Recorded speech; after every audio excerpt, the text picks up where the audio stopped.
इस मंच पे दो अलग युगों के लेजेंड के बारे में बताऊंगा। शायद अपने आप को लेजेंड मानते हैं, लेकिन मेरे नज़र में ये लेजेंड नहीं, अहंकार से भरे हुए लोग हैं। एक का नाम है लंकेशपति रावण और दूसरे का नाम है प्रधानमंत्री नरेंद्र मोदी। इन दोनों के बारे में मैं बात करूंगा और इन दोनों में क्या समानता है, क्या दोनों में अलग बात है, ये सब के बारे में हिंदुस्तान के सभी जनता को ये कहने वाला हूँ ना गाइस, अगर आप लोगों को अगर कुछ ज़िंदगी में सही फैसला लेना है ना, और सही फैसला लेने के लिए आप बहुत सही जगह पे पहुँचे हैं गाइस। आज मैं नरेंद्र मोदी के बारे में बात करूँगा, देश में हो रही समस्या के बारे में बात करूँगा और उस समस्या से समाधान कैसे निकाला जाएगा इस बारे में बात करूँगा। नीट पेपर लीक हुआ, राम मंदिर में चोरी हुआ, देश पे कितना कर्ज है और इसकी वजह सिर्फ नरेंद्र मोदी है गाइस, और कोई नहीं है। उसको अहंकार है बहुत ज़्यादा खुद पे कि मैंने जनता का भरोसा जीता है। तो ऐसा नहीं है गाइस कि वो जनता का भरोसा नहीं जीता है, उसने जीता है तभी जाके प्राइम मिनिस्टर और एक अच्छा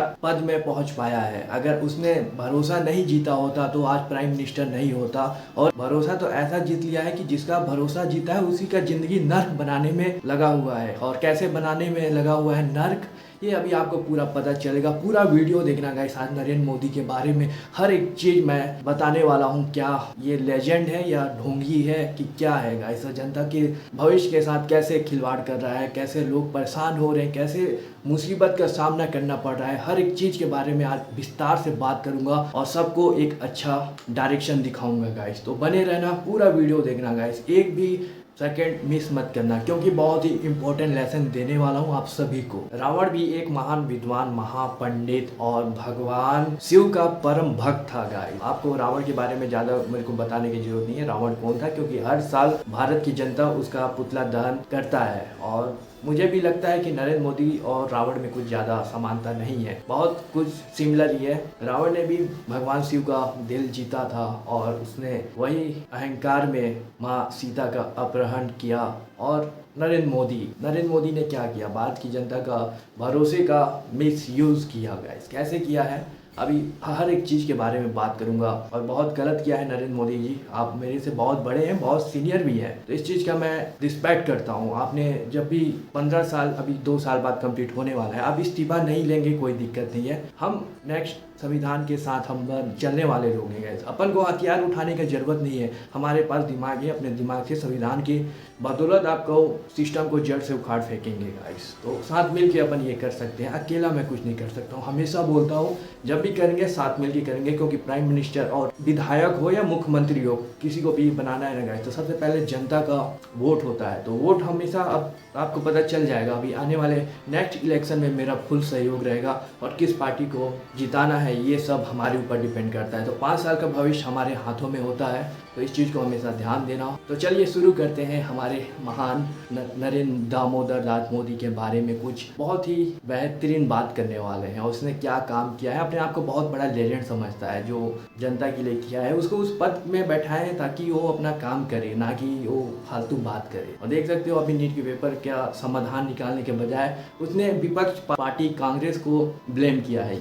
उसको ये बोलना था कि अपन बच्चों के लिए क्या कर सकते हैं, क्या नहीं कर सकते हैं, उसके बारे में बात करना था। तो उसने क्या किया, दूसरे पार्टी को टारगेट करने लग गया कि इसका साजिश कर रहा है, कांग्रेस कर रहा है, सीजेपी कर रहा है, अनदर पार्टी कर रहा है। तो ऐसा गलत बात है, ऐसा नहीं करना है और सही तरीके से। और बहुत सारे किस्से मैं आपको दिखाना चाहता हूँ। अभी तो सोशल मीडिया पे नरेंद्र मोदी के बारे में हर एक चीज़ ट्रेंड कर रहा है, तो मैं भी सोचा कि आप लोगों को भी मैं अपने थॉट्स शेयर करूं कि कैसे जो चल रहा है बहुत गलत चल रहा है। प्रधानमंत्री नरेंद्र मोदी की सरकार ने अपने कार्यकाल के दौरान कई प्रमुख सामाजिक, आर्थिक और बुनियादी ढांचा से जुड़े कार्य किए हैं। उनके समर्थक बहुत अच्छा काम मानते हैं। पहला, स्वच्छ भारत अभियान। मुझे नहीं लगता कि अपना भारत स्वच्छ है, जहाँ देखो पॉल्यूशन है गाइस। मुझे आपको ज़्यादा फोटो क्लिप दिखाने की जरूरत नहीं है, आप अपने घर से 10 किलोमीटर का रेंज में जाइए और वहाँ से देखिए कि आपका वातावरण शुद्ध है या प्रदूषित है, तो आपको खुद पता चल जाएगा। और ये नरेंद्र मोदी क्लेम करता है। तो नेक्स्ट क्या काम किए हैं, प्रधानमंत्री उज्ज्वल योजना। आप देख सकते हैं गैस सिलेंडर फ्री में बांटना, कम रेट में देना। तो मेरे को नहीं लगता है कि कम रेट हुआ है, हर किसी को नहीं मिल रहा है इस योजना का फ़ायदा। तो इस चीज़ का भी ध्यान देना, किसको मिल रहा है ये कमेंट सेक्शन में आप लोग बता सकते हो, किसे नहीं मिल रहा है वो कमेंट सेक्शन में लाइक करना, तो पता चल जाएगा। तो अभी नेक्स्ट और क्या किया है, हर एक चीज़ के बारे में बात करेंगे बहुत ही अच्छे तरीके से। नरेंद्र मोदी मैं आपको नहीं छोड़ने वाला हूँ। आपने जो किया है ना, भारत की जनता के साथ कितने बच्चों ने सुसाइड किया है ना, हर एक चीज़ का हिसाब किताब आज मैं आपसे लेने वाला हूँ और संविधान के अंडर में ही लूँगा। मुझे हथियार उठाने की ज़रूरत नहीं है, मुझे किसी गलत चीज़ का सहारा कर लेने का ज़रूरत नहीं है। जो संविधान बना है उसके बदौलत ही मैं आपको काउंटर करूँगा। और आप भी संविधान के बाद ही पैदा हुए हैं, ना कि संविधान आपने बनाया है। तो संविधान सभी के लिए है। आप प्रधानमंत्री हो तो क्या हुआ, भारत की जनता हो या प्रधानमंत्री हो या मुख्यमंत्री हो, हर किसी के लिए संविधान है। और इस संविधान का सही उपयोग कैसे करना है मैं आप सभी को साथ मिल के सिखाने वाला हूँ। और 2 साल में आए बीजेपी का सरकार पूरा ख़त्म करना है कि नहीं, ये सब आपके ऊपर है और मेरे ऊपर डिपेंड करता है। तो आपको अच्छा चीज़ पता होना चाहिए और नरेंद्र मोदी का कैरेक्टर कैसा है, हर एक चीज़ के बारे में अभी विस्तार से बात करेंगे। तो अभी नेक्स्ट और क्या किया है इसके बारे में बात करते हैं। प्रधानमंत्री आवास योजना, मैं बहुत सारे गाँवों में गया हूँ जहाँ आवास योजना बना है, उसका ऊपर का सीलिंग नीचे गिर रहा है, सरकारी स्कूल भी गिर रहे हैं, वहाँ बेजुबान गाय जानवर रहते हैं। गाइस जो गांव में अब तो इंसान वहाँ तो रह नहीं सकता है, तो अपने जानवरों को बांधता है। जानवर बोले तो गाय हो गए, बकरी हो गए, मुर्गी हो गए, ये सब अब वहाँ रहते हैं। आवास योजना इंसानों के लिए नहीं बना है, वो जानवरों के लिए बना हुआ है। आपके घर के 10 किलोमीटर एरिया या आप सिटी में भी हो तो जहाँ जहाँ योजना है वहाँ आप जाके वीडियो बना सकते हैं और मुझे काउंटर दे सकते हैं। तो कोई दिक्कत की बात नहीं है और आपको काउंटर का जवाब मैं आपको नहीं दूंगा गाइस, आप खुद जनता हो गाइस, आपको हर एक चीज़ पता है। तो मुझे आपको बस उस चीज़ को बताना है और सिखाना है। और क्या किया है उसके बारे में अभी आगे बात करते हैं। तो अभी नेक्स्ट, आयुष्मान भारत योजना, प्रधानमंत्री ने ये काम भी किया है, बहुत सारे काम किए हैं। उसका काम ही था, प्रधानमंत्री का क्या काम है गाइस, देश को एक अच्छा डायरेक्शन में ले जाना। तो इसका ये जो काम किया है ना गाइस, जितना भी अभी 4 काम बताया हूँ, तो कोई महान काम नहीं किया है, उसका फर्ज था। उसको प्राइम मिनिस्टर इसीलिए बनाया है कि वो जनता का सेवा करे, जनता के लिए मदद करे, ताकि जनता खुशहाल जीवन जी सके, ना कि जिंदगी उनका नर्क बन जाए। मिडिल क्लास अपने इंडिया में बहुत ज़्यादा गरीबी है गाइस, वो 11वां नंबर में या 12वां नंबर में रिच हो रहा है ना, ये सब अमीरों के लिए है, ना कि मिडिल क्लास फैमिली वालों के लिए। मिडिल क्लास फैमिली कमाता है, खाता है और अपना ज़िंदगी अच्छे से गुजारता है, लेकिन जब उसके भरोसे पे चोट पहुंचता है ना, तब उसको एहसास होता है कि अपना चुनाव बहुत गलत था। तो अभी हो गया, इंसान से एक बार गलती होता है, बार बार गलती नहीं होता है, तो इस चीज़ को हमेशा ध्यान देना। तो अभी next, digital India, Jan Dhan योजना, जीएसटी, सड़क और परिवहन, अनुच्छेद 370 की समाप्ति, राष्ट्रीय सुरक्षा, प्रधानमंत्री ने ये सब काम किए हैं अपने कार्यकाल के दौर पे। तो ये मेरे को सही लगा, अच्छा काम किए हैं। आप प्रधानमंत्री हो, आपको देश को सुरक्षा करना बहुत जरूरी है। सुरक्षा करना है देश का बाकी देशों से, तो अपना ही देश को कब्र नहीं बनाना है। बहुत बच्चे बहुत गलत निर्णय उठा रहे हैं, जंतर मंतर में देख सकते हो, अभी पूरा जंतर मंतर का जो प्रोटेस्ट चल रहा है, ये चीज़ मैं देखा, बच्चों के ऊपर लाठीचार्ज हो रहे हैं, सर फट रहा है, उनका फ्यूचर गाइस देखो शिक्षा ही है। अगर आप उनको अपॉर्चुनिटी नहीं देंगे तो उनका शिक्षा का क्या मतलब गाइस। नोटबंदी 2016 में 500 और 1000 के नोट अचानक से बंद करना, जनता के करप्शन खत्म करना था। ये नरेंद्र मोदी का फैसला था कि नोटबंदी से करप्शन खत्म होगा, लेकिन करप्शन कुछ खत्म नहीं हुआ है। और अभी आगे आपको पता चलेगा खत्म हुआ है कि नहीं हुआ है। आपको अभी बेसिक चीज़ बता रहा हूँ, पूरा वीडियो देखना गाइस। अगर आपने रावण और नरेंद्र मोदी के बीच का अंदर अगर पहचान लिया ना गाइस, तो नेक्स्ट पीएम खत्म हो जाएगा, नरेंद्र मोदी साफ हो जाएगा। तो इस चीज़ का ध्यान देना। और मैं कभी गलत नहीं बोल रहा हूँ, नरेंद्र मोदी जी ने जो किया है, रिस्पेक्ट है मेरे साइड से, फुल रिस्पेक्ट है नरेंद्र मोदी जी को। और रिस्पेक्ट किस लिए है पता है, जिस अच्छा काम किया है उसके लिए है, जो गलत काम किया है उसके लिए मैं रिस्पेक्ट नहीं करता हूँ। लेकिन आपने अच्छा काम किया है, ऐसा नहीं है कि आपने पूरा गलत ही काम किया है, बहुत अच्छे काम किए हैं, लेकिन बहुत गलत काम भी किए हैं गाइस। तो अभी आगे बात करते हैं। तो अभी नेक्स्ट, जीएसटी लागू करना, छोटे व्यापारियों को और आम जनता को बहुत सारे दिक्कत का सामना करना पड़ा गाइस। अब आम जनता के पास उतना पैसा तो है नहीं गाइस कि उतना अपना जीएसटी पे कर सके, या बहुत सारे दिक्कत हो गया था गाइस जीएसटी के वजह से। और जीएसटी लागू किया, क्या फ़ायदा हुआ गाइस, कोई फ़ायदा नहीं हुआ, कोई फ़ायदा ही नहीं हुआ। तो अभी आगे बात करेंगे, तो बात होता रहेगा। तो ऐसे बहुत सारे काम किए हैं नरेंद्र मोदी ने, आपको बहुत ही अच्छे से और डिटेल में बताऊंगा, और कहीं आपको अगल बगल क्लिप लगा दूंगा तो आप लोग देख लेना। कृषि कानून 2020 और 21 में लागू किया था, और ये सरकार का सबसे गलत फैसला था। किसानों के आंदोलन के बाद अंत में कानून वापस लेना पड़ा, सबसे बड़ा नाकामयाबी। पीएम नरेंद्र मोदी वो देश का राजा है गाइस, देश का राजा, सबसे बड़ा लीडर वही है। उसी के अंडर में जो भी काम होता है, चोरी हो या कुछ भी हो, पेपर लीक जो भी हो, उसी के अंडर में होता है। तो इस चीज़ को कभी मत भूलना। लॉकडाउन 2020, कोविड कोविड-19 महामारी की शुरुआत में अचानक बिना पर्याप्त समय दिए लॉकडाउन से मजदूरों और दिहाड़ियों को भारी संकट का सामना करना पड़ा। रावण के लंका की प्रजा बहुत समृद्ध सुखी था और उसके राज्य में चोरी और अन्याय का डर नहीं था। रावण ने अपनी बहन शूर्पणखा का अपमान का बदला लेने के लिए माँ सीता का अपहरण किया। इस युद्ध में भगवान राम ने रावण का वध किया था। त्रेता युग में माँ सीता थी और कलयुग में हम भारत को भारत माँ कहते हैं। हिंदू धर्म में बुराई पर अच्छाई की जीत के प्रतीक के रूप में आज भी दशहरा उत्सव पर रावण का पुतला जलाते हैं। दोस्तों, जब भी देश के लिए कुछ करने का बात करते हैं तो हमारे दिमाग में सरहद या बॉर्डर, कोई बड़ा बलिदान आता है। लेकिन कभी आपने ये सोचा है कि एक आम इंसान अपने देश के लिए क्या कर सकता है? अयोध्या का राम मंदिर एक इमारत नहीं था, करोड़ों हिंदुस्तानियों का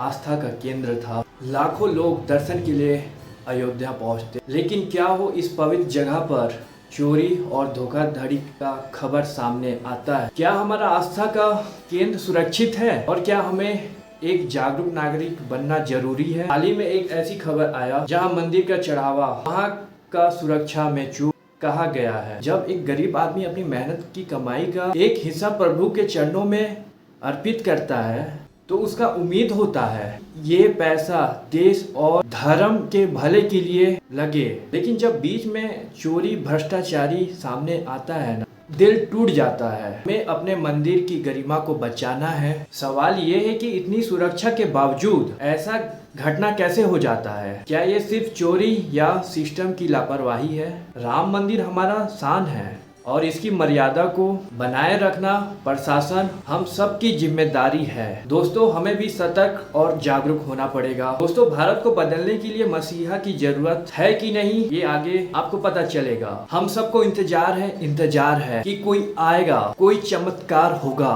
और हमारा भारत रातों रात बदल जाएगा। हम हमेशा कहते हैं कोई तो होना चाहिए जो सिस्टम को ठीक करे। सच तो ये है दोस्तों, भारत को बदलने के लिए सच में एक मसीहा का जरूरत है। भाइयों और बहनों, क्या आपको पता है आज जो एक बच्चा भारत में पैदा होता है वो अपने ऊपर हजारों लाखों रुपए का कर्ज लेके पैदा होता है। आज हमारे देश पर कुल कर्ज लगभग 214 लाख करोड़ तक पहुंच चुका है। सवाल ये नहीं है कि ये कर्ज कितना है, सवाल तो ये है कि ये कर्ज हम पर क्यों है, इसका आपकी और मेरे जेब में क्या असर पड़ेगा। 214 लाख करोड़ ये इतना बड़ा रकम है कि इसे गिनना भी मुश्किल है। इसमें से ज्यादातर कर्ज देश के अंदर से ही लिया गया है और कुछ विदेशी संस्थाओं से लिया गया है। सरकार ये पैसा क्यों लेता है? रोड, रेलवे और बड़े प्रोजेक्ट बनाने के लिए, लेकिन इसका इंटरेस्ट चुकाने में ही